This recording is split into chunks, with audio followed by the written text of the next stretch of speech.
Welcome. I would like to start by thanking to 42 Lisbon for having us here. My name is Alex. Special thanks to the group of blockchain interested people at 42 Lisbon for setting this up. And please give a warm welcome to our guests today, Stefan from Gnosis and David from Lightshift. The crowd is cheering and excited. Well, calm down. Actually, I hope to be non-present here, since I would guess perhaps that you have tons of questions about the topic. We are mostly tackling this idea, this project of many of us trying to start a career or boost our careers into the blockchain space. And if you have questions, if you want tips, if you want to understand the how-tos, please take benefit of these two guys here. I've been a spectator for a long period in my career, and nowadays I have some insights that I can share too, but always interrupt.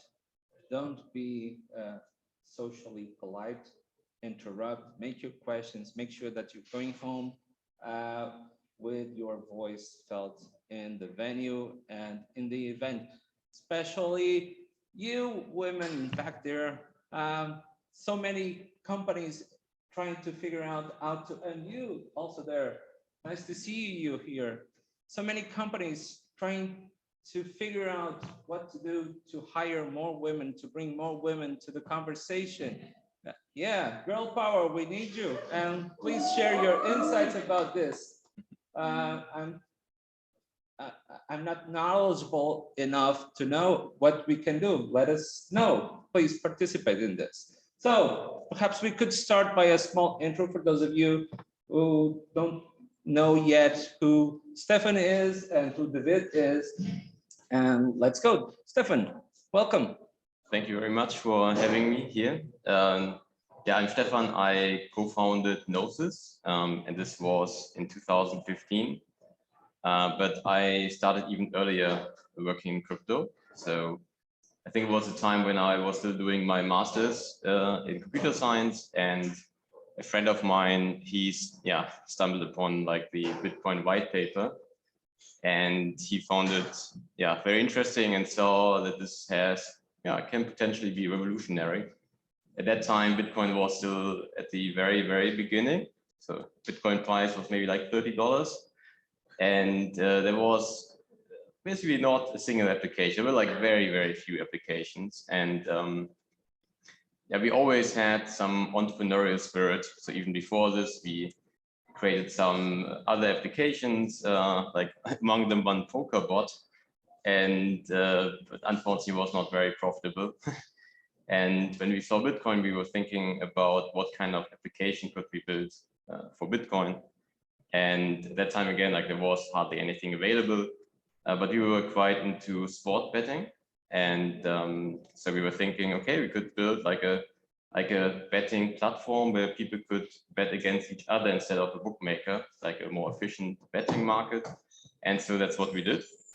It's even operating still today, even though we don't own it anymore. But this was kind of our start, and it was a pretty tough start for us because for a very long time we didn't have any users. Like very few users or very few people had Bitcoin, and even though people that were attracted to cryptocurrency also at that time were also mostly into betting in general. We cannot kind of see, obviously, cryptocurrency even today is highly speculative. But yeah, we didn't have any users, and it took us a while to understand the market and to get partners involved that could help us actually getting this to a stage where this was actually a business. And well, in hindsight, we realized what we built was actually a prediction market. We were not even aware of the term when we built it, but in hindsight, we saw, okay, actually, we built a prediction market. And then we started thinking about replicating the same on Ethereum. So 2014, when Ethereum, the Ethereum crowd sale took place, we first saw also Ethereum as another potential platform. I personally, at that time, found Ethereum a bit scammy. I just saw like the marketing material that they published, and it kind of seemed like a scam to me. On the other hand, like at some point you could actually start building on it, and it looked more legit at that time. But the reason why we actually started building on Ethereum was also that we got in touch with sort of a mentor and investor, Joseph Lubin, who created Consensus. And so he convinced us to join Consensus very early on. We were employees number, I think, 3 and 4. It scaled up to like 1,200 or 1,400 employees at some point, and then kind of had to scale down again with the bear market. This was allowing us to grow in an environment where we didn't have to risk too much, because we got to pay, and it was not like we felt we had to take a lot of risk. We could focus on just building without worrying about finances. And I think this really gave us a peace of mind. Also during the studies, and when we started the first company, what was super important for us, so for me also, was never had to really worry about financials, because I already had something saved up beforehand. And so we could take this risk without being really worried and constantly worrying about, maybe I will not make it, and then I have to start like something pretty different, have no money anymore. And I think this kind of peace of mind is very important. And then we did a token sale also as one of the first companies. There was this ICO craziness in 2017, and we were among the first to do this. It was very fortunate timing for us, because it was just before Ether went completely through the roof. Like we raised money at the time when Ether was $50. And fortunately, we were managing the treasury very well, so we were able to have a lot of runway for a very small company at the time. And this allowed us to scale the company, employ more people, and also build different products. So in the end, it turned out that prediction markets on Ethereum maybe were not the right timing. Actually, no one really cared much about prediction markets, independent of the hype that there was beforehand. I know there was a survey in 2017 about what is the most anticipated technology for Ethereum, and people were voting, prediction markets, that will really be the game changer. And a lot of money was given to projects working on prediction markets. Actually, our friends from Augur were the first one who actually did an ICO, a crowd sale on Ethereum. And it's kind of crazy to imagine, but they raised 5% of the circulating Ether supply at the time. And also a bunch of Bitcoin. If they would have just hold this until now, they would have, I think, like $5 to $6 billion. Unfortunately, they spent it all, and still no one's using Augur. So I guess it was not the right time. Fortunately, we also did multiple pivots. So what Gnosis stands for today is completely different. We actually entirely stopped working on prediction markets, and instead for the token sale itself, we built like a wallet, a multi-signature wallet, which became the default for all other companies, and it's now known as Gnosis Safe. And for prediction markets, obviously you also need market primitives like exchanges to trade those predictions, and for those we built market mechanisms very early on. So one of our engineers came actually up with the constant product formula, which is the underlying mechanism for most automated market makers like Uniswap. Unfortunately, we did not realize the potential. Even though we implemented it first, we just put it on GitHub and said, someone else can take this. And then, Uniswap did.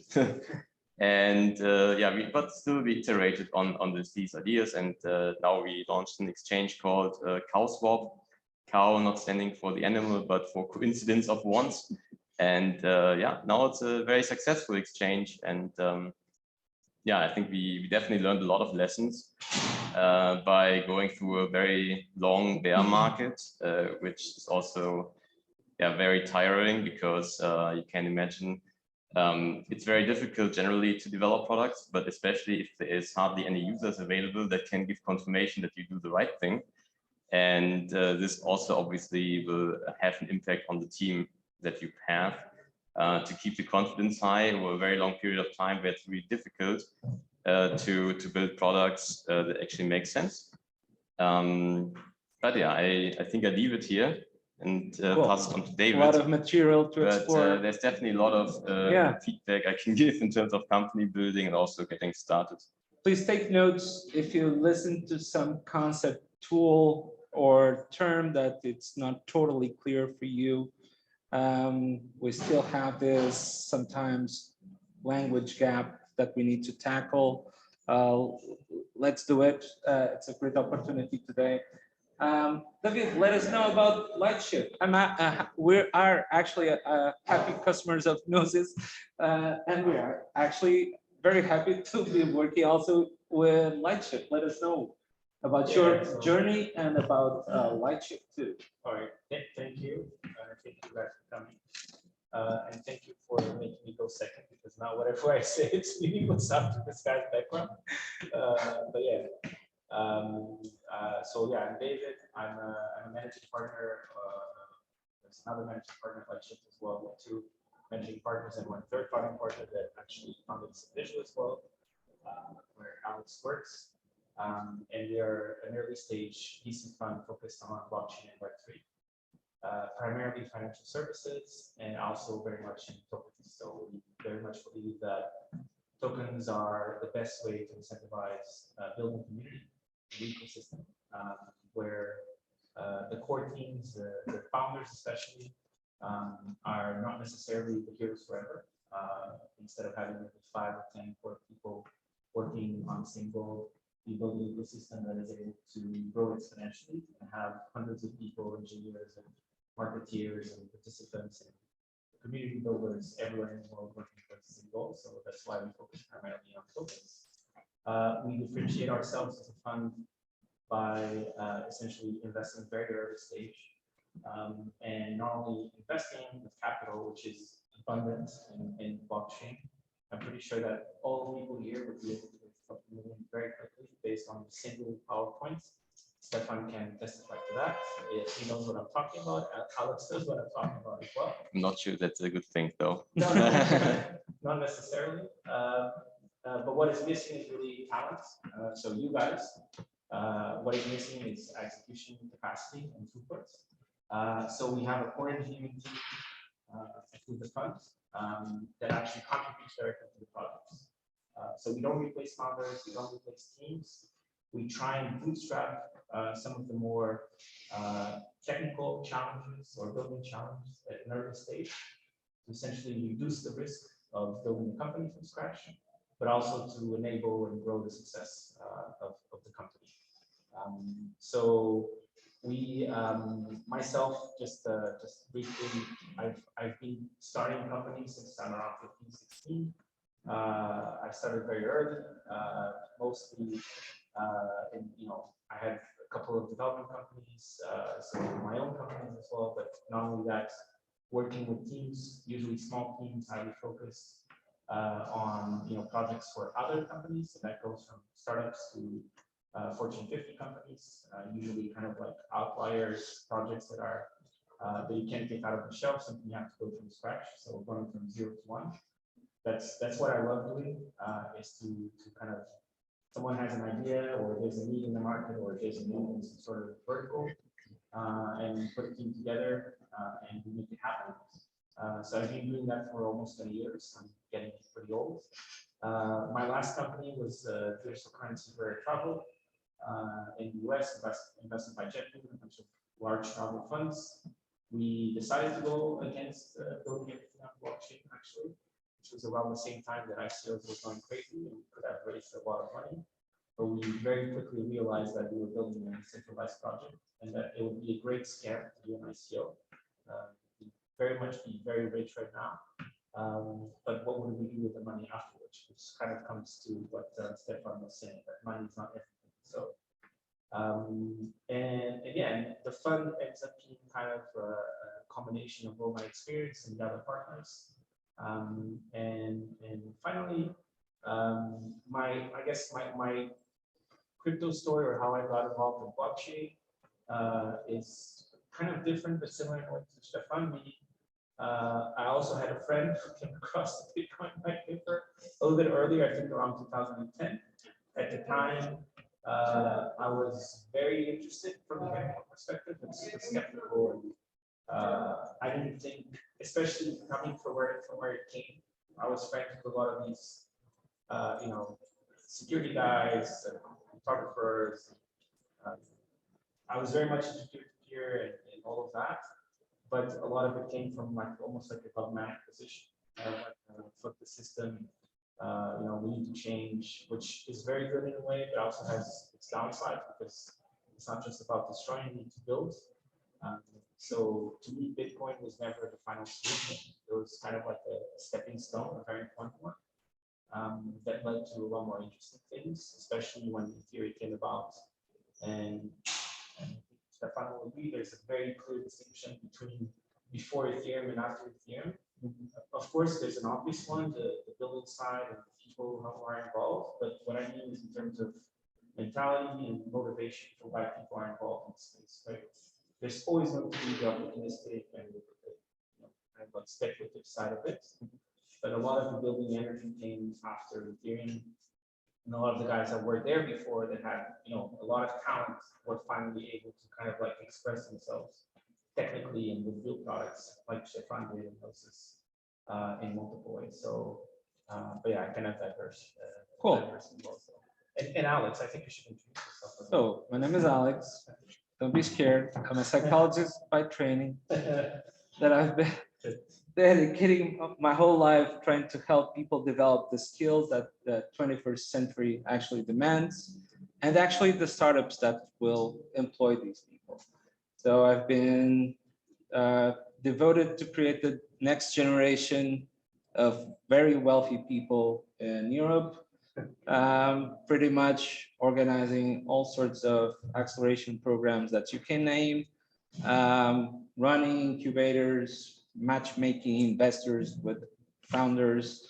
Well, I play on the idiot visionary side, and I'm proud of that. Sometimes my mother struggles to understand what I do. Sometimes I also struggle to understand what I do, but it's going. And fortunately, I've been related to some of the Portuguese unicorns, and more than that, to some of very successful companies built from Portugal or from Europe and competing worldwide. I'm actually based in Braga, up in the north of the country, where years ago I've helped Roberto, the founder of Subvisual, creating Subvisual, at the time Group Buddies. And nowadays we are fully dedicated to this space as a venture studio and also with a consulting branch. We are now a group of 25 companies. And well, the future looks quite promising here for those that want to build things. And that's exactly what I would like to tackle now. You both have this in common. You're both builders. You could be building anything else in many other spaces. Why doing it in the blockchain space? I think the opportunity is still, by far the biggest. I mean, many people compare to the early days of the internet, and I think that's correct. Like, there's still like an enormous industry that's currently growing and has been growing over the last couple of years. Nonetheless, it's kind of obvious to me that we are still at the beginning, even after 5 years of building. It's pretty clear we have kind of made the first step towards mass adoption. But it's pretty clear that for most people, crypto doesn't touch their daily life yet. And so I think there's still a pretty big gap to fill.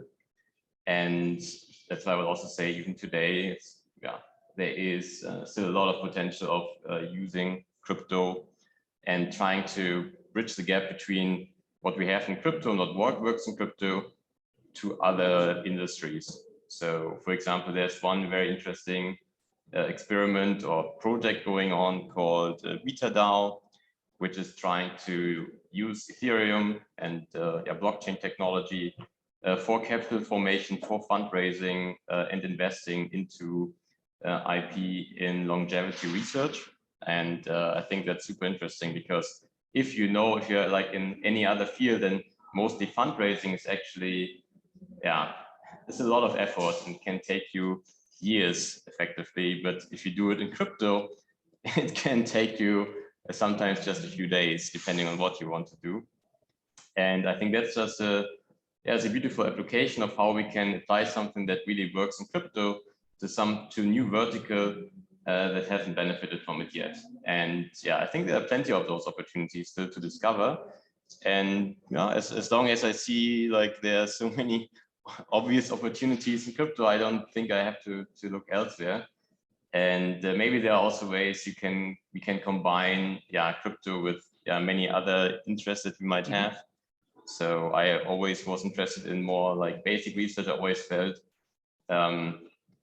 super smart people, like for example, moved to Silicon Valley to work on the next social media app, whereas like basic research that could help maybe climate change is surprisingly underfunded, and it would make a lot of sense to have a lot more smart people working on fundamental issues that we are facing instead of working on the next Snapchat. And maybe crypto can help solving this by utilizing capital formation for this kind of research. What do you think about the recent opinion given by Warren Buffett about and Charlie Munger about cryptocurrency? Which opinion in particular, sorry? About the intrinsic value and what will be the future of the cryptocurrency. I think we have to, so I think we have to differentiate between like crypto as an investment vehicle itself, like investing into Ethereum or investing into Bitcoin or whatever, and the fundamental technology of blockchain. I think cryptocurrency itself is highly speculative. I think no one would question this, no matter how long you're already part of it and holding it. And of course, if you look at Bitcoin, then to me, it's also pretty clear Bitcoin's never going to be like the world currency, because it would benefit like early investors astronomically, which just kind of prevents to ever get to the stage in the first place. And nonetheless, I think if you just look at the fundamental technology behind it, it's pretty clear to me that this is here to stay. And this will enable all these kind of innovations we're currently seeing. But I think Warren Buffett's perspective is very, of course, investor focused. And for him, he doesn't see like a big value, or he sees a huge risk in investing in Bitcoin. I think he might be also a little bit sad that he missed the best investment opportunity of the last decade entirely. So I would take his advice with a sort of a grain of salt. But again, like I think we have to differentiate very clearly between the speculative value of cryptocurrency, and if Bitcoin or Ethereum or whatever will make it, and the fundamental technology which is progressing. And I think what we also see is actually those people that work on the fundamental technology, on the cryptography part, the core developers that work on different protocols, they actually don't care much about money. They actually care the least about money, and they are chronically underfunded. And so I think this is like I'm 100% convinced that technology as Ethereum will succeed and will be relevant in the future, no doubt. If Ethereum will succeed as the one platform, what the value of Bitcoin will be in 10 years, I will not comment on that. That's something that I mean, I'm invested in some of those and I see potential, but I will not give any investment advice. But maybe don't listen to everything that Warren Buffett says. Want to go back to the why building in this space? Yeah, I do think it relates to what the question was asked, and I agree with everything Stefan was saying. I think the greatest thing about blockchain is not necessarily what people usually look at. Of course, the speculative value, right? I think a lot of the money that is coming in is about it's not about long-term value add, kind of building. Not a lot of the people that are making a lot of money in blockchain are thinking about that. To the point that you made, some of the more important people in the space are underfunded and highly liquid, and essentially trillions of dollars worth around, at least on in terms of numbers.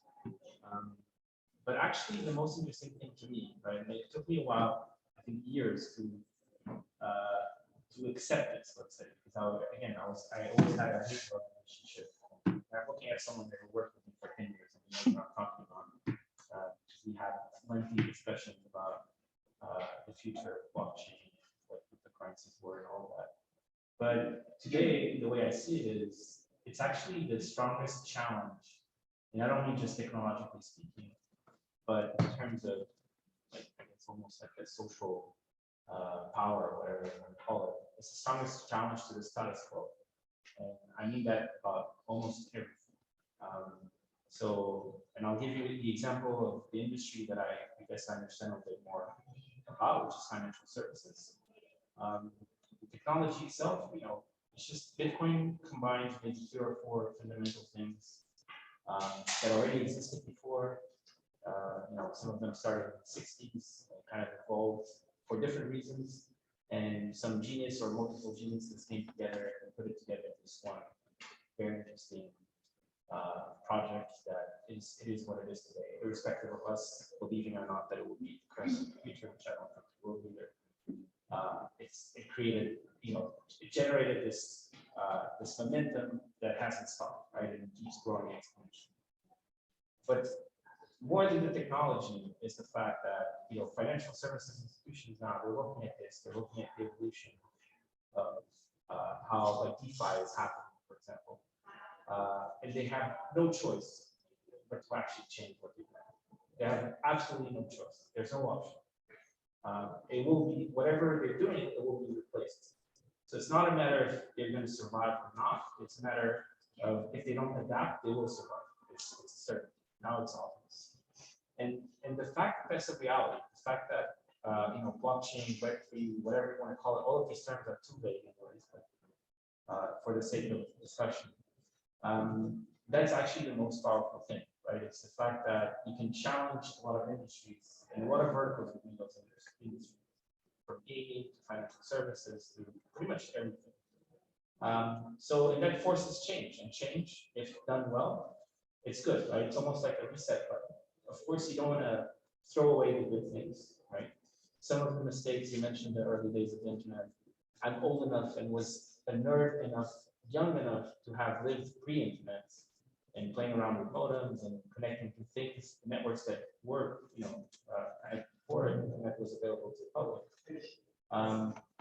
And the way the technology advanced during the dot-com boom, so many mistakes were made, so many things were wrong, and we're still facing the same pains, or we're still suffering from those mistakes today, right? At the infrastructural level, design, architecture, from encryption to a million things, right? And I don't think we can throw those away, right? We need to think about, okay, mistakes that were made, kind of like try and see where we shouldn't make these mistakes on blockchain. And I'm kind of deviating, but I'll get to my point. And on blockchain, precisely in terms of how do you actually build these companies that can challenge the status quo, and hence why I'm doing what I'm doing, investing in tokens early stage. I very much believe in this idea of aligning incentives for everybody, right? Because fundraising for tech venture is the stupidest process, the most time-consuming, inefficient, frustrating. It's a very human thing, right? It's very efficient, very time-consuming. And I've raised a lot of money as a founder in traditional tech venture, and I was always running after someone else's KPIs, right? Contrary to what Stefan did, which was very smart. He says that it was by chance. I don't believe it. That he built a very successful product, or at least one that made money, and then he was calm, right? And he's like, okay, I have all the time in the world. I'm young. I'm not going to die of hunger for sure. I have enough money to live. I'm going to focus on what should be built. And in blockchain, you have that opportunity, right? In Web3, the excessive capital is a problem, but at the same time, it might be a solution for kind of like this dissonance between where capital should go and what is needed, right? And this is why I'm so passionate about the industry. And finally, capital to me, and I think this is one of the things that I try and kind of pass on. If it's useful for you, maybe it's not. It's just potential energy, right? And there's a lot of self-fulfilling prophecy in traditional tech venture, in financial services overall. All currencies are self-fulfilling prophecies. Democracies are self-fulfilling prophecies. And Web3 and blockchain is a generator of self-fulfilling prophecies. And if you have a generator that you can control, and if you apply it to something that needs solving, this is the most powerful thing that I think exists currently in the world to solve a lot of problems. And I don't say this in some sort of spiritual way. I'm not, again, the guys but yeah, so that's why I'm excited. Okay, sometimes, oh, go ahead. So beyond the financial services, beyond financial services and gaming, do you see as the next Oh, you are already wrapping up the conversation. If they reply right now, we'll have the room leaving and start coding and building new product. Yeah, but go ahead. Yeah, I think still, I mean, obviously, like the main idea behind Bitcoin was to create a new currency, create a new global currency, and I doubt that Bitcoin itself will succeed in this. However, I am pretty sure that the currency on blockchain technology will succeed in this. And so I think that's kind of the end game, if you will, to find a global common currency that's not dominated by one country. And yeah, I think there are different ways this could happen. Like we're also involved, for example, in a UBI project. Mm-hmm. So universal basic income. The idea is instead of like having a country deciding how tax money is spent, what you could do is you could just give every citizen every month is like the same amount of money that they can spend as they like, and it's a guaranteed income. It's unconditional. And this would have a lot of consequences. We were talking about having peace of mind to do what you actually think would be helpful. And this kind of promise would obviously give you the freedom to do what you would like to do. And it would have an impact on you probably focusing on things that will have a bigger impact eventually and being faster and being able to work on this. And I think this is something that can be obviously also established using cryptocurrency. So we have been working on a UBI project called Circles, where effectively everyone has their own currency. So I have my Stefan tokens, you have your David tokens, you have Alex tokens, everyone has their own token. And every month new of those tokens are minted. And the way we can spend them is by creating trust relationships and building up services that allow to consume those tokens.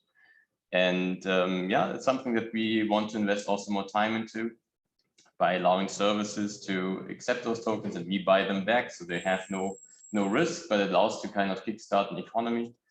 And I think there's huge potential, for example, how blockchain can be applied. So I think UBI is something that will become more and more important, given that for many is also like, given that we would actually apply the technology in every field that we could already do today, then probably a lot of time would be freed up from people to do other things. At the same time, there's a risk of would they earn any income, and the UBI could be an answer to this. Okay. And so I think that's something where I see a lot of different projects right now trying to tackle it. And that's for me also the most exciting application in the end, to see how we can actually reinvent currency again. Again, like Bitcoin is not it, unfortunately, but there are many other opportunities. And then I think the second thing that I think is super interesting, which is also right now getting a lot more attention is are DAOs, decentralized autonomous organizations. Effectively, it's just the like if you think about organizations, traditional organizations like companies, they're usually very clear structures of how things operate. And to do any change on them is super difficult because it requires a lot of politics and a lot of time to implement anything. On blockchain, it's very different because the rule set under which you have to organize yourself is basically written in code. And there are some social norms as well, of course. But those can be iterated much faster. And I think there's a lot of potential to find ways to allow us to coordinate better, to be more effective in what we do. And for me, it's most likely that those new organizational structures will be first invented on blockchain. And we see this right now. There are lots of different DAOs, and actually no one has really figured out how to operate most efficiently. I think it's super interesting. It's also what will, in my view, like make a big change between like all these very similar protocols that we have right now on blockchain, like who is able to actually decentralize, but still be able to iterate fast enough and foster innovation. And so, yeah, I think that's the other field which I think will have a big impact. Cool. UBI, DAOs, what about you? Yeah, I agree. I think I'll take the more kind of method approach maybe. So I think that word now just became discussing word method for the obvious. But yeah, so I think there are a couple of things. So I think what Paul was trying to get at was like, okay, so guys, you know, there are uses now that are cool. Congratulations, you know, you've made your points. I told you, you can now wear I told you so t-shirts about cryptocurrencies, but what else? And to me, the most interesting thing is kind of going back to what I was saying, the challenging the status quo. Starting with emerging markets, right? I think a lot of emerging markets, if you think about Latin Africa or Middle East, even in Asia, there's talking about billions of people that are not banked. And yes, it's financial services, but it's more than that. They're not part of the global economy. They're secondary to the global economy. And blockchain and Web3 in general is an opportunity for these people, these countries, these nations, societies, whatever you want to call them, to actually be a part and integrate the digital economy. Right? If you look at a country like Nigeria, where 70% of people are not banked, that means that 70% of people have no way of participating on the global economy. I'm not even going to talk about all the other problems that Nigeria has. But actually, if they have access to the mobile phone and computer, slowly this is happening. Actually, they depend a lot more than we do a lot of times on smartphones because their livelihood is depending on being able to communicate and pay with their mobile phone accounts. But that's a separate thing. But you have now cases of that happening, right? Where yes, it's gaming, but it's the first examples of it where you have professional gamers in the Philippines. I think tens of thousands of them from Axie Infinity. They are making more money than the average person does in Europe.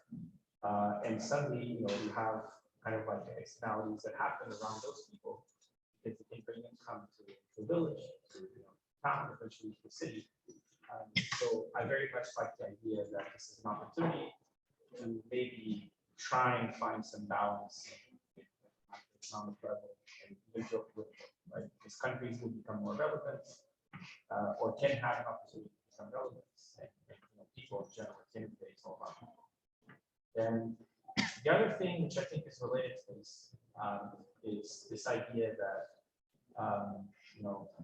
along the way, for some reason in blockchain, and Stefan will know what I'm talking about, Alex as well. We kind of forgot about privacy, right? If I think all of you know about Revolut, some of you are third culture or not necessarily from here, or at least they're traveling, and you probably use Revolut or you know about it. And the example I usually give, Alex is sick of hearing it, but I'll just tell it to you guys because I think it's the first time. If I told you about all the USPs of the value proposition of the selling points of Revolut, it's great, you can exchange, no fees, super easy, amazing UX, all of that. But then at the end, I said, okay, I'll give you this for free, but with one condition, which is everybody in the world is actually able to see what you're spending your money on. And currently, this is what Ethereum is. Or I'm exaggerating, right? Mhm. But to a certain degree, it is. And you'd say, of course, I'm not going to stick to my traditional bank and go on like that. And it's, the reason why that happened, why somewhere along the way, it's mostly technical. It's very difficult to achieve privacy while at the same time having consensus and making sure that there's security and integrity that makes the blockchain. But to actually be able to have it being used, especially by institutions and B2B, but traditional B2C as well products, we do have to have solutions, and there's a bunch of projects and ecosystems trying to develop these solutions. But the reason why I talk about this is because nation states, the only reason why we accept fiscal or the only reason why we accept that our transactions can be controlled by the state, or that pretty much anybody, at least in Portugal, for example, anybody who has access to a computer, finances, whatever the translation of that is, kind of can go through your tax records and understand what you spend your money on, which is completely unthinkable in some other countries. But the only reason why we accept this is because we live in a democracy, and we supposedly understand that a society, a country, a nation state needs fiscal revenue to actually be able to be a country, right? So we allow the state, whoever it is, to see what we're doing, what we're spending our money on. So a percentage of it is taken away, supposedly well spent in public health, education, whatever else.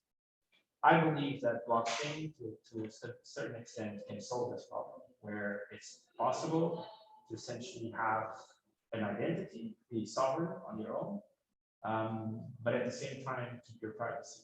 And this changes the rules of the game completely, because it means that there's a lot less corruption, there's a lot less space for abusing that power, and there's a lot of more equity in terms of the value that people bring into society and what they can take back. And again, I'm speaking in a mental way, but there are practical ways of discussing this, right? So there's a number of projects outside of blockchain. We, as a fund, for example, are very interested in the idea of tokenizing identity. It's a very difficult challenge because you risk, again, losing on privacy if you make a mistake. But you've already lost, probably all of them, you've already lost privacy. I've lost my privacy. I asked Stefan if he minded, as kind of a guest, if he minded being recorded. He said, yeah, and he kind of laughed because he knows, we know that it's kind of almost pointless. But that doesn't mean that we've given up on privacy, by the contrary. So I think that area is very, very interesting, and I'm very, very excited about exploring it. So I don't know if that answers your question, Robert. You don't need to start investing right now. Just wait for the end of the event. He's investing.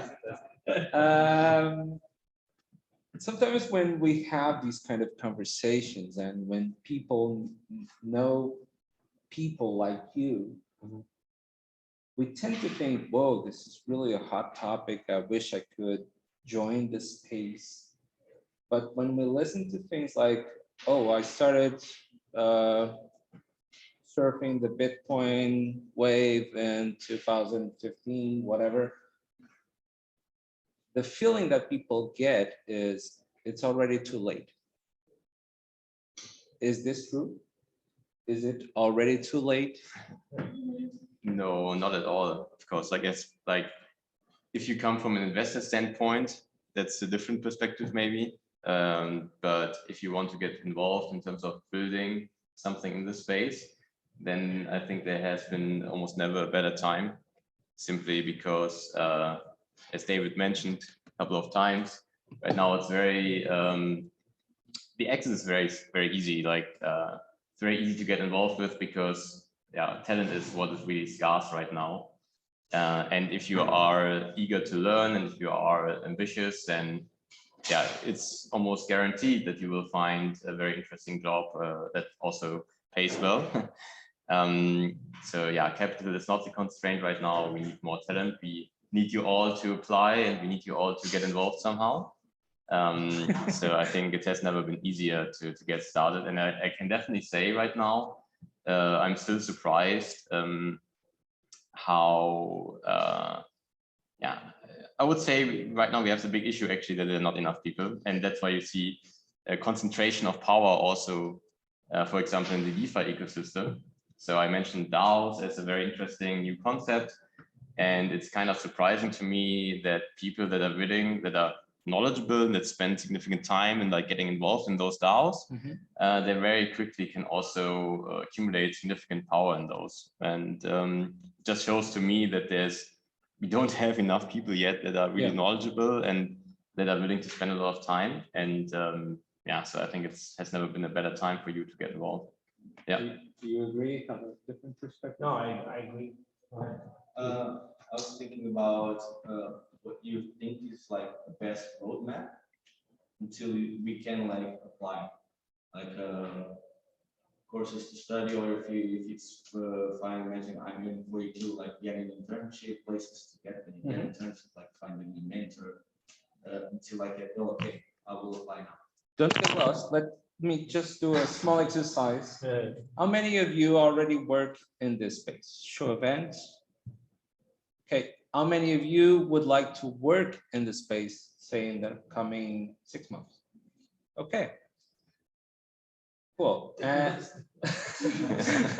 so we can arrange that.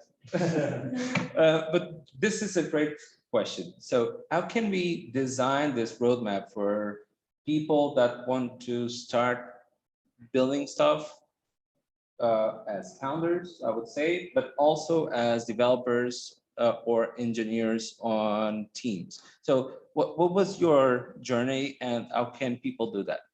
So first of all, I would like to say we need people of all kind of sorts. No, So not only, talking about diversity, it's not only about gender diversity, which is definitely an issue in the space, but it's also generally about diversity in terms of talents, backgrounds. People think it has to be very like everyone has to be an engineer. Not at all. Of course, engineers are always appreciated, and we need also more of them. But I think what really enriched the space in the last 6 months is actually people coming to the space that are not engineers, because obviously this industry has been very focused on engineering perspective, and that's a very specific perspective, and it's not covering everything. And so I personally really appreciated that we were able to open the door to new types of people, especially with NFTs. A lot of artists were entering the space. And I think, especially thanks to those people, we had this bull run actually. New people coming to the space and exploring. Never mentioned psychologists, so I'm taking a huge risk. And so yeah, so that is just saying like teams are looking for everything. For us, for example, we are looking for people that can help us grow the community, that can help us also on the marketing side. These are actually much harder for us to find than engineers, because engineers is kind of like, yeah, you can give like very concrete tasks to solve, and you can kind of quickly evaluate like the quality of an engineer, at least from a technical perspective, which is also only a part of what is important, obviously.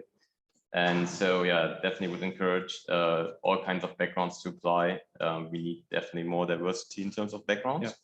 And then in terms of how to actually get started, I think this has changed quite a lot. If you would have asked us like a couple of years ago, I would have said, yeah, look at different job offers and internships that potentially are made available. De facto, most of the companies in the space don't offer internships because they don't have like the capacity to deal with interns. What is needed is that you're very proactive. And that you proactively get involved in communities. The good thing is most communities are open.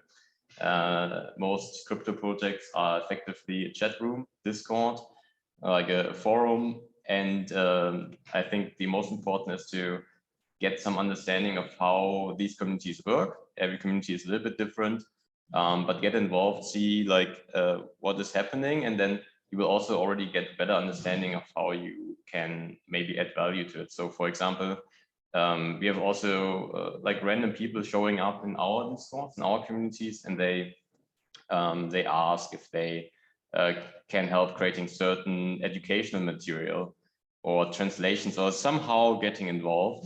And I think teams will recognize talent quite quickly. And again, talent is the most scarce resource. So yeah, I think at some point then you can approach the team and ask if you can get more involved. And I think there's nothing better than growing from your own community, because you know there's some value alignment. And for teams also, it's sort of like an internship, but you didn't really apply for it. Also, most communities are quite generous with rewarding for retroactively for your work. So even if you probably not have a contract from the beginning, but it's quite likely if you do a good job, you will be rewarded better than probably most internships in Portugal would pay. And so I think the best thing you can do in crypto is take a tiny bit of risk. So for example, when we started working with Consensus, I did not know Joe Lubin, and I was not sure that he was actually able to pay us. Turns out he's a billionaire, but I was not clear at this point. And so yeah, we took also a little bit of risk working on this project without having 100% certainty that we would be paid for this, but it paid off in the end. And I think that's true for most projects, and will definitely very much accelerate your progress, because you don't have to wait for a contract, something that takes forever. So I would say take a little bit of risk, join different communities, see which one resonates with you, get involved with small tasks first, and then build up your reputation. And yeah, I think then it's very likely you can become a fundamental part of those teams. I think the most important thing is that you are really interested, obviously, in what's going on. Don't work for something where you feel like you're not really interested, because you will not be able to really commit and show your full potential to the team.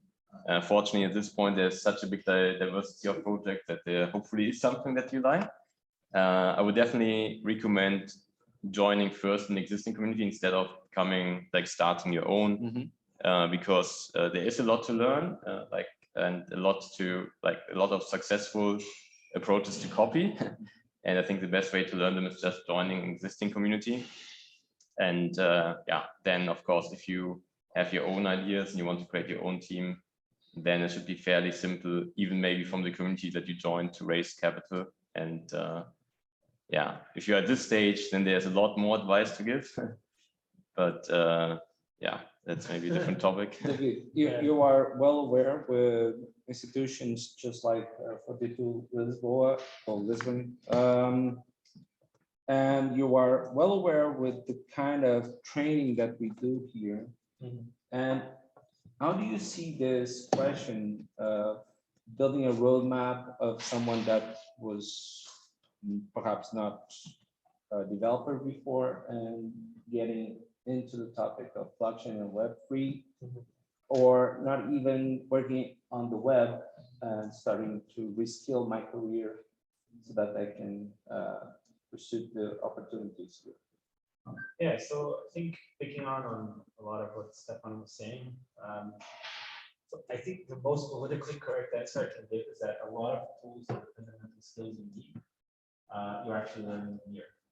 And I would say that the main one is the ability to teach yourself, because engineering, and especially coding and developing, I mean, I've coded a bit along the way, but if I don't stay up to what's going on, if you don't keep going, if you don't keep learning every day, if you don't have, it's almost like if you don't have that will to actually learn more about your skill set, about your trade, about what you need to know, then you shouldn't be here, right? You should, because that's the number one kind of requirement, is your ability. I shouldn't be here in this school.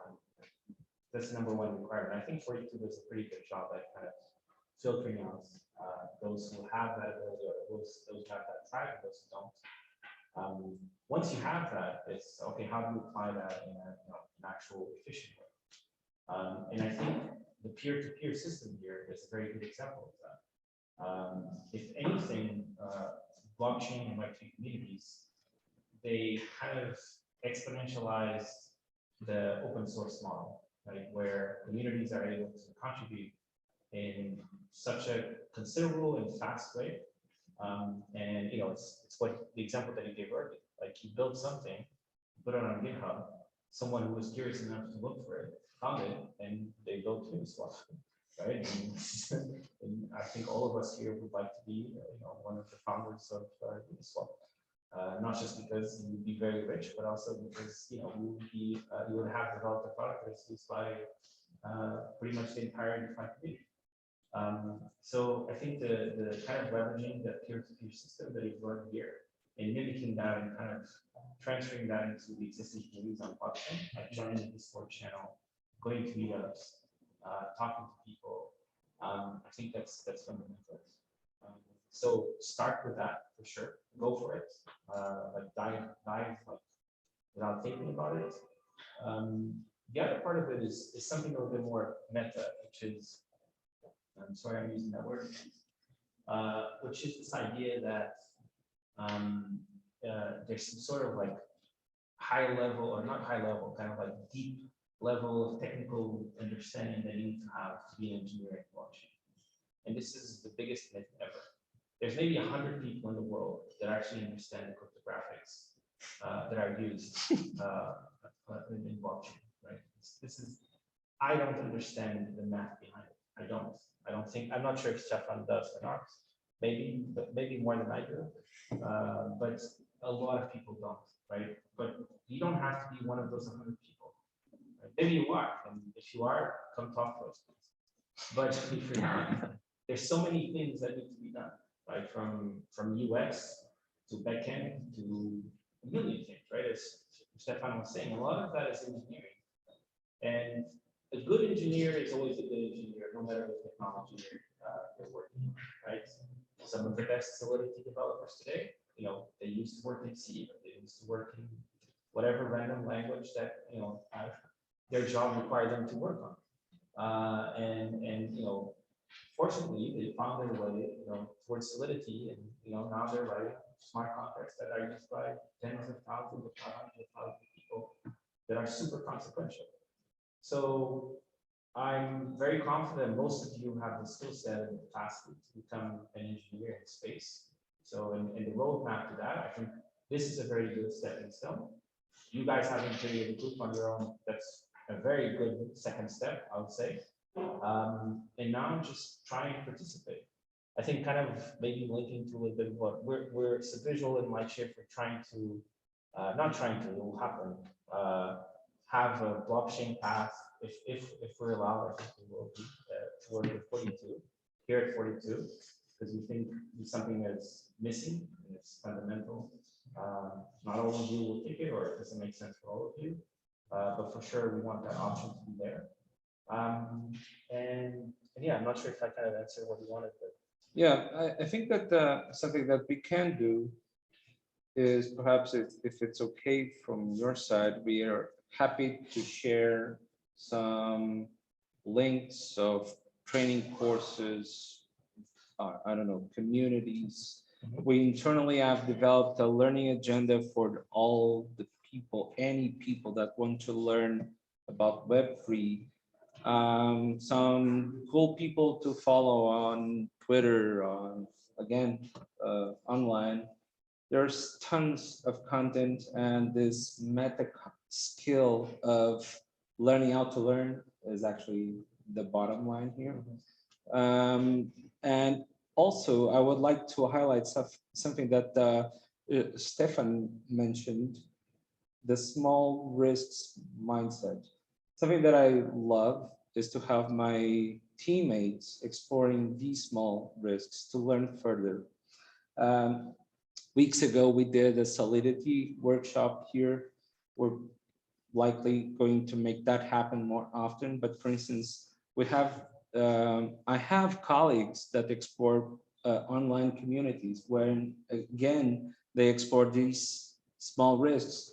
I believe it's Gitcoin or something like that, where you can apply for small grants or bounties, where you can do some tasks. And again, you don't need, this is not a free fall shift. You don't need to abandon your tradition, your established career, maybe.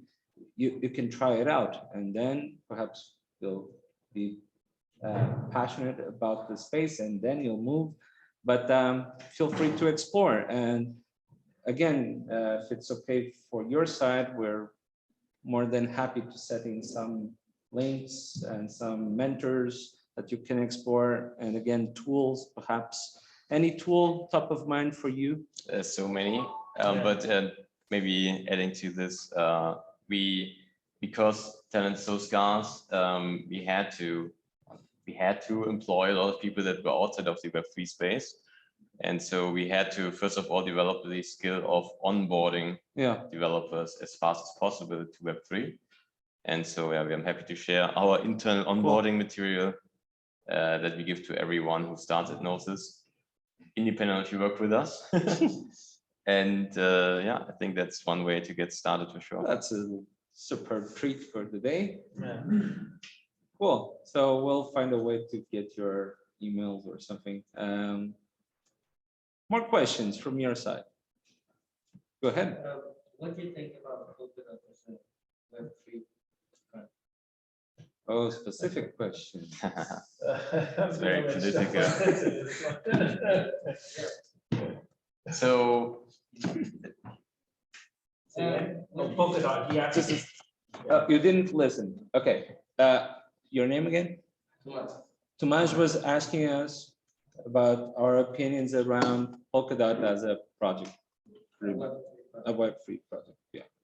Yeah, so I know the people behind it very well. Many of them are my friends. So from a technical perspective, it's very interesting.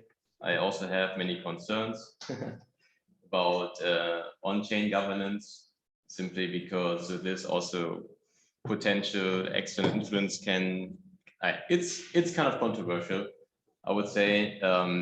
But you as someone who wants to build, I would only give the advice, build it EVM compatible.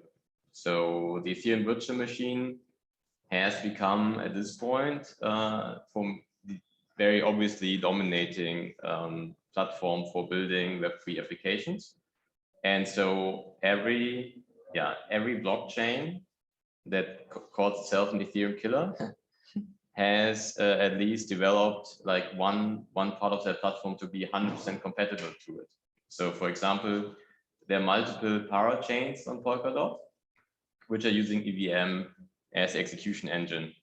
And many of the Ethereum killers like Avalanche now also Nia, for example, they all have been implementing like one shard, one parachain, which is 100% compatible with the EVM.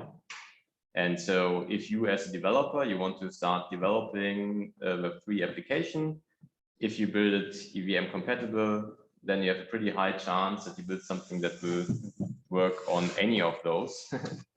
And it's also the standard where there's the most developer tooling available, and that makes a huge difference for you as a developer.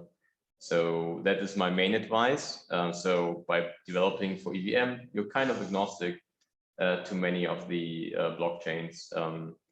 Of course, there are also advantages in building specifically for those.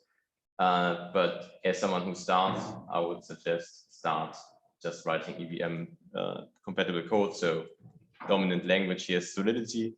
And if you write this code, then it will work on most of those networks. Polkadot as project, super interesting. Right now, I think it's still lacking behind in terms of real adoption, but who knows what the future holds. So. Yeah, maybe I'll just add something to that. I think some people guys talked about, so you have to navigate it a little carefully, but I think the project is very interesting for sure, from a technical perspective. But the only thing I would add is whenever you're looking at blockchain and learning, it's good to pick one and go for the fundamentals. And I agree with Stefan, always consider EVM. At least initially, Solidity is a very good entry point for sure. But this is what I do, and if you think this is a good idea, then you can do it as well. I never reduce blockchain or Web3 to one layer or to one chain or to one technology. I do the exact same thing I've been doing my entire life, which is look at it from a big picture and perspective. There's going to be multiple chains, multiple protocols that are going to be used. Of course, there's dominant ones, and first mover advantage for Ethereum is obvious, as Stefan was saying. But a future product, a future company, there's just going to be, it's going to be a tech stack, right? And maybe they're going to use Ethereum for consensus, and they'll use a layer 2 for something else. And at the end of the day, and now kind of putting my technical investor on, when we look at a project, we don't say, oh, it's on Solana, so now I'm going to invest in it. But we try and say, what is the value proposition? What are they trying to achieve? What is it trying to deliver that is different from everybody else? And then we say, oh, is the tech stack the right one to actually deliver this? And more importantly, one of the big criteria that we kind of focus on when we're making investment decisions is the ability of the team to be flexible enough to be mutable on what their stack is. Because whatever they've built on now might be completely or inefficient or not the right stack for what their future is, right? And this is true for everything. All the big tech giants, all the big products that you use every day, they might, like Twitter, started with some sort of Ruby on Rails shitty platform. And, of course, they have to at least drop some of it because it wouldn't scale. There's a big discussion why it wouldn't scale. That's a different topic. But at the end of the day, just kind of like big picture, always trying to see like this is just technology. And blockchain and Web3, it's not different than any other technology in terms of how you should look at it. It's just different in what it actually is. Great. That helps. Go ahead. So we're talking about a lot of Web3. Yeah. So Web3 is this idea of the next step on internet, but I have a lot of doubts on that. So my doubts relies on the fact that Web2 is just not a technology; it's also business models. So we have this new technology, but we also have companies that can explore this technology and use it itself. But I don't see exactly what are the business models for Web3. Like, how can I build a company around that? What are the best practices and what are the worst? Like, have an idea? Well, Yeah, you go. Yeah. so I have a lot to add there, but go ahead. yeah, I think what I guess Web3 companies, or let's say not companies, but organizations and networks realized very early on is like the way to capture value is to obviously create very strong network effects. So and then there are, in many applications, there is a way, of course, you can expect value. Like, for example, Ethereum itself. Like, how do you create, let's say, a business model around Ethereum is by, yeah, sort of like with a company, first you incentivize like the core people sufficiently by giving them token itself. In the blockchain in layer 1, the business model is kind of obvious. Like you have to charge a transaction fee in order, in order to prevent spam and reward those that maintain the network. And then it's just about how can we make sure that this layer 1 gets enough attention such that there's actually demand for transaction fees. And that's also for me as let's say now wearing like the investor hat. Like when I look at projects and protocols, what for me is important, what is the revenue that this protocol is actually generating? And for Ethereum is very, very substantial. Like the amount of fees users are willing to pay is insane. I never actually thought this would ever happen, but people pay on Ethereum to just send a simple token. They pay $100 to Ether holders. Right now, majority actually goes directly to Ether holders like myself, because they like the most part is actually burned, effectively kind of paying out dividend to all Ether holders. And So I think you can actually apply metrics that you have from traditional companies also to blockchain. And that's for me also very important when I look at layer ones or look at DeFi protocols. What is actually realistic revenue which can be given to token holders in the end? And this is, of course, for some highly speculative, where the fee is not activated. For example, like Uniswap is a decentralized exchange, and in an exchange, it's very clear, like you can charge a fee based on the volume. How high this fee can be while still being competitive is another question. This has been so far indefinitely delayed for Uniswap because everyone kind of, I don't like worries or like it doesn't even want to do this reality check at this point. And speculation is good enough. But there are many applications where there is a clear revenue stream and where you can actually very clearly relate to what is actually the value captured then by token holders. So there are many proven business models. Yeah, I think so. So just like Web 2, and I hated the term Web 2 when it came out, right? It's kind of like a catch-all thing, just like I hated the term cloud, or all of these things are very difficult to emphasize what they are. I agree with that. And Web3 suffers from the same problem. Crypto and blockchain, everything gets confused, and you kind of lose some of the value there. In terms of business model, I think more so than the actual business and the product, which of course just like Stefan, I care about, and revenue is very important. If you're investing in a company, it has to make money. That's the kind of the principle there. But I think it's also about the way you build the company. And I think this is where tokenization is quite powerful. The idea of aligning incentives between everybody using the ecosystem. And I'm sorry I'm giving the example of the game again, but I think it's a very good one because it's a very virtual one. I think most of you probably know about it. A game that is decentralized, it's on Web3.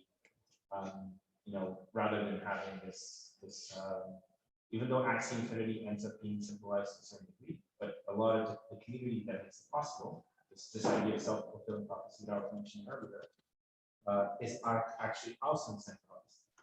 So it's not so much about what is the product that you're going to build because of Web3, but how you're actually going to build it that is different. In a way, it's a similar thing to how Web2 develops. Even though I do think there's a clear distinction between Web1 and Web2, but we're just the beginning of Web3 as well. The most important thing is that a lot of Web2, most of it, is dominated by maybe 8 or 9 companies. Right? Again, the most interesting thing about blockchain and Web3 is that we have a chance to change that, where Google or Apple or wherever they are, Facebook or Meta or whatever you decide to put, they can't have full control of vertical and industry products that we use every single day. And it's more about that. It's about that idea that you can kind of reboot, and by nothing is really decentralized. This dream of decentralization, like blockchain is not decentralized, but because of the physical layer of network blockchain, it's not decentralized. Everybody depends on the internet, and the internet is dependent on ISPs, and ISPs are the most centralized organizations ever. And most of them are, under the jurisdiction of the nation state. So, and a great example of that would be China. So blockchain is actually, in fact, really not decentralized. Again, self-fulfilling prophecy and suspended belief here in this case. So, but that idea that you can build a decentralized organization and people gathering around this is what is powerful about Web3 blockchain. Because if you get all these people around this idea, now you're kind of going towards a single, everybody's being compensated if you're successful. So it's more about that. And the best projects, the ones that we like the most, one of the very first things that we look at is tokenomics. We look at the token and we say, okay, so how many tokens are you going to need? How are you going to, kind of spread around the tokens, and what do they actually do? And who's getting an incentive, who isn't, and why? And if that doesn't work, then we don't invest. It could be the best project in the world, it could be the most interesting thing, very exciting from a technological perspective. It can even generate a lot of revenue in theory. But if you think that the tokenomics don't work, and there's a lot of projects like that that probably have heard about that are like that, we don't care about it. Because at the end of the day, the biggest value, especially long term, and we're a long term fund, in 10 years, which is a long time for crypto. We think about what are going to be the best projects out there 5 years from now, the ones that will survive, and we think they are the ones that break away from the Web2 model. And to be honest, this final thought here is really important. The timing and the physics in the crypto space is really intense. So 10 years, I can even think what it means in regular time. But from my point of view, we've been investing in companies in this space for a few years now. And I must stress the importance of adoption. Everybody is full of technology, so we don't need an extra product. But those that master how to foster adoption are really smart teams. And on the other hand, for instance, we have a venture that was, well, perhaps lagging behind for a while, but once they hit adoption, the volume was so unthinkable that that puts us, well, we have to be humble about that. On the other hand, I would like to stress something that we've been saying the whole conversation here is about building. Perhaps 10 years ago, we were discussing how to design and innovate business models on regular companies. And that's exactly the conversation nowadays on the crypto space. And perhaps in 6 months from now, someone will have, let's say, an upgrade for this tokenization approach, or something else will happen. And in the end, the shout out is to those that want to be part of that and want to build that. That's why the diversity is also so important, because we need people with a different mindset thinking about different business models. So also the opportunity is there on building the extra layer to a product or a community, on monetizing that attention. A final question, perhaps, or do you have time for more? Perhaps we have competition. Okay, that's okay. Okay, so 2 more questions. Go ahead. Yeah, a few like 10, 12 years ago, all the brick and mortar businesses were like, well, we need to have a website or we have to have like to be on Google Maps to be known, for people to get to know us, and then e-commerce, and now influencers from, I don't know, 5 to 10 years. Where do you see the blockchain technology affect these types of businesses, like small shops owned by regular people? How do you see the technology evolve on that space? Is it with tokens, DAOs? So the broad vision, I would say, is still for me kind of what term ownership economy. Imagine right now, if you want to start a company and you want to issue shares, it's very difficult and you can hardly do this. Now blockchain allows you to tokenize everything. So you can tokenize your shop, you can tokenize items in your shop. Theoretically, if someone accepts like a part of your shop as an investment into something else, you can do this. So I think tokenization is still at the very beginning. It's what is really fostering innovation in this space. It allows to align incentive much better.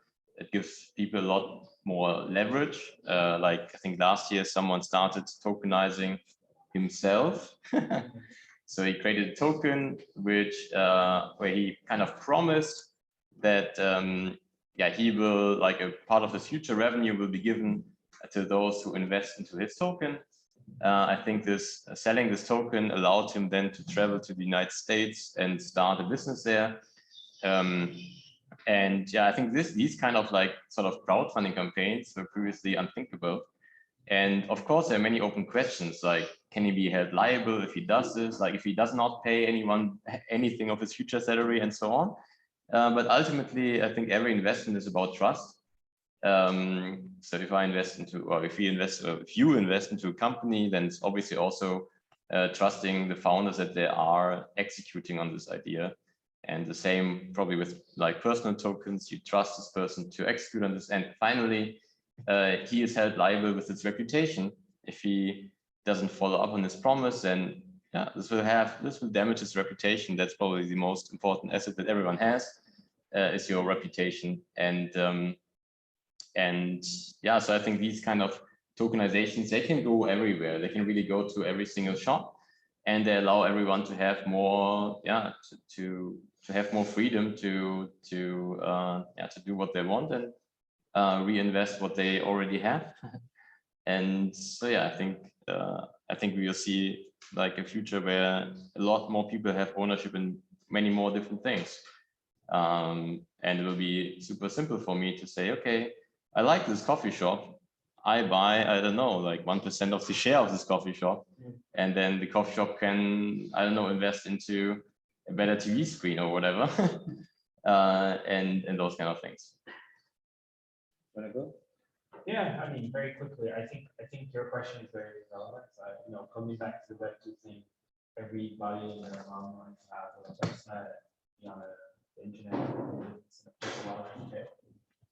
The crash after the dot-com boom was bad. I think a lot of it happens on blockchain as well. Everybody wants a token, everybody wants DEX, everybody. That's part. It's part of like who we are, and you know, it's a society as a species, I guess. But I think there's another component to it, which is a lot of people will be using blockchain, and this is, I think, where the kind of like the threshold for success of the implementation of technology in the industry. They'll be using it and they won't be aware of it. Like the everyday person, just like they're not aware, you know, when they're interacting with, you know, their app, their banking app, or Uber Eats, or what is the technology behind? Is it a microservice? Is it a nanoservice? You know, is it like a monolith, or it doesn't matter. The user doesn't care. But maybe the technology behind it is what makes it possible. So a lot of that, I think, will happen because of Web3 blockchain. So that's one. And then the other one is what Stefan was saying, which is there's going to be a lot of new ways of creating value and spreading value and attributing value where it should be attributed. Like that small coffee shop, it might just be a small business from the perspective of, you know, kind of like the traditional capitalist, you know, view of you know, business or whatever. It's more of a passion project, but maybe it's actually quite an important part of someone's day, and that person is willing to, as Stefan was saying, be a part of the investment and make it possible. So I think it's good to dream like that, because I do think it's an opportunity. Of course, there's limits to that, but the most important thing, just like the NFT thing, like I particularly don't, I didn't drink the Kool-Aid of NFTs, not because I don't think, you know, it'll make me a lot of money or otherwise, because I never found it that interesting, but I very much recognize the value that it brought. There's a lot of stuff that it brought that is not interesting, but a lot of innovation, a lot of new ways of thinking, and most importantly, you know, people. So kind of the same way, I think it will influence everything. Having said that, recent reports state that 40% of Portuguese businesses still don't have an online presence. Yeah. Go ahead for your question. So my question is kind of different, but as a 42 student, I think like a lot of my peers, I'm trying to learn a little bit of Solidity, a little bit about front end for Web3, for example.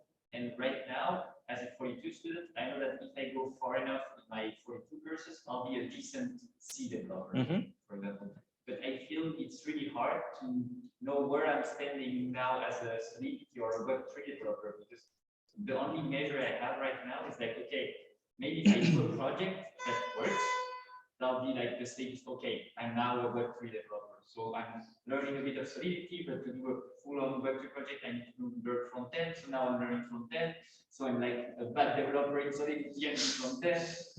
And I don't know, like, for example, maybe you could give us some examples on how to improve, like how to measure.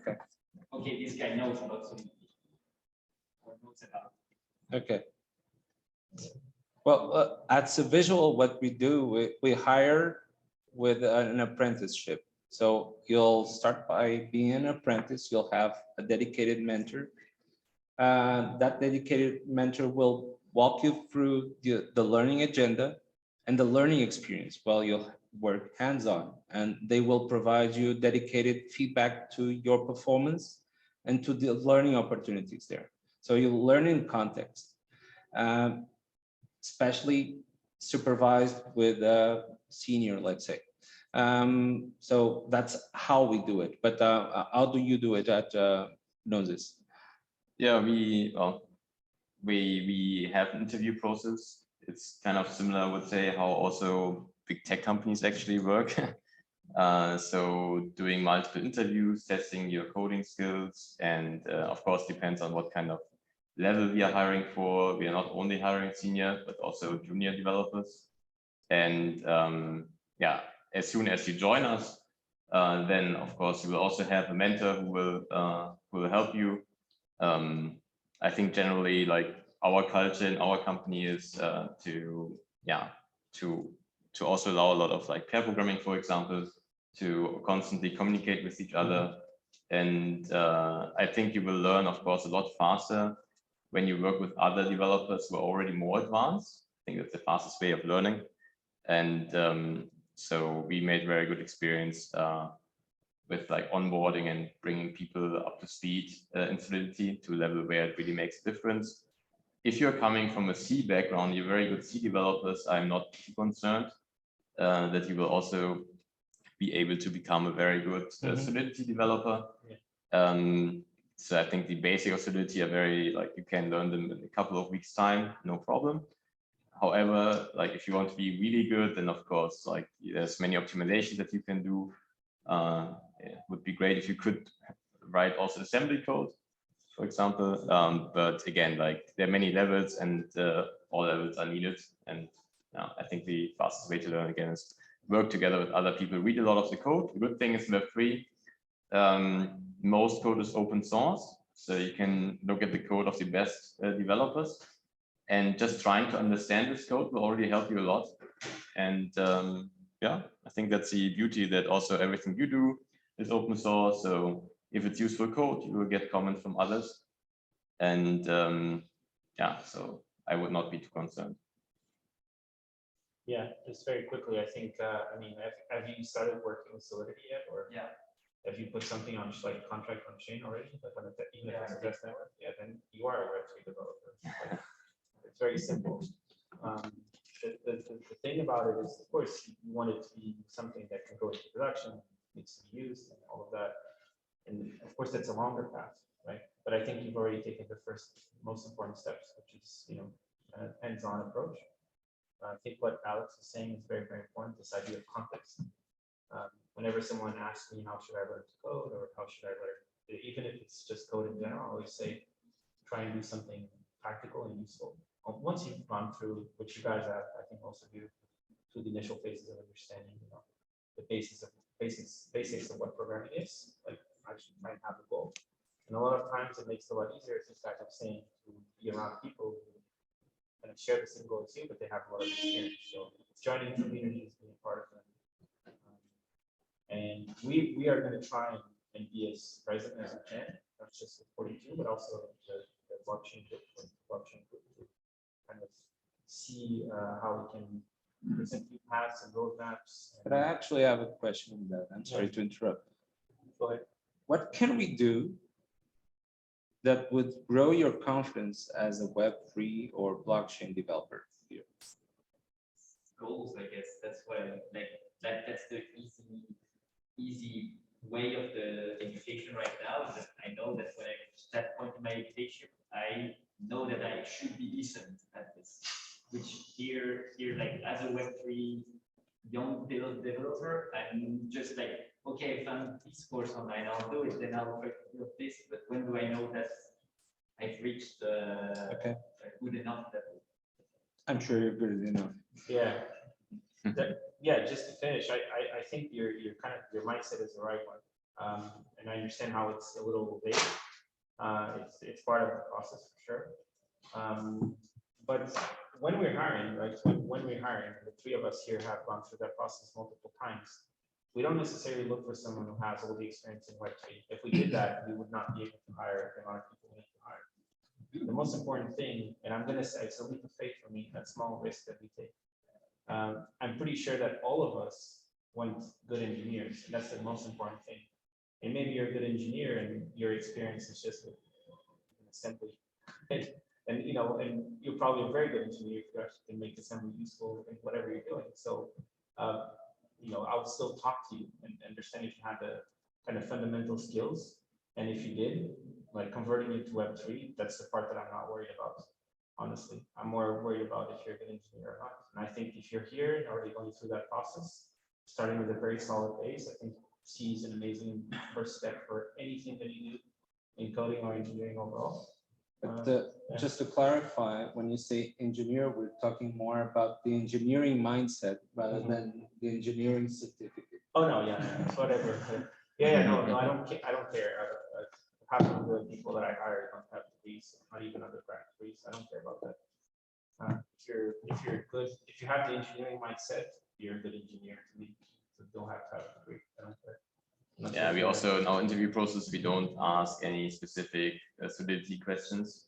It's only about engineering skills and applying some knowledge and algorithms to problems and kind of expect you to solve them a certain way. But it's more similar actually how I guess interviews would work at Google and Facebook. We don't expect, if you can solve those, then the other part will be trivial. Okay, wrapping up. Don't leave right away. You'll have a nice drink and a bite there. Enjoy the time. Get the chance of knowing Stefan. Stefan has to leave. Yeah. Yeah. Otherwise, Only a few seconds. Like I said, crypto world is really fast. Take pictures with the vid is quite a celebrity. oh, And wrapping up the conversation here, it seems to me that this is the right space, the right venue to get to learn more about the space and the network. We'll give you back a learning agenda of references that you can explore later and actually contribute to that so that you can have your own journey on the learning process here. Well, it's never too late to start exploring the topic, and regardless of the crypto noise that is also part of the game, if you are a builder, this is the right space to be in and to have a voice and a role. Thank you for coming. Enjoy the drinking and the network. Thank you guys for the lovely conversation.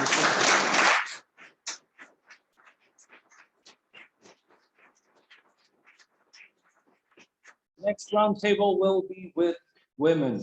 yes. Oh, yeah. Actually, sorry, guys. I just want to say something very quickly. What Alex said in the beginning is very, very important to us. Not just about women in particular, but any diversity questions. And I wanted to say that I'm in contact with the blockchain group here. And if at any point anybody feels like they're being discriminated against, or for some reason there's a barrier to entry because of who they are, it doesn't matter what the reason is, I want you to reach out, please, because I'm sure I can help. We can help, and we will be very glad. This is very important. If we're eliminating people, if anything, this is like a rational thing to do. We're eliminating talent. We're eliminating the best people, and we need the best people to build the industry. So yeah, just wanted to say that. Thank you.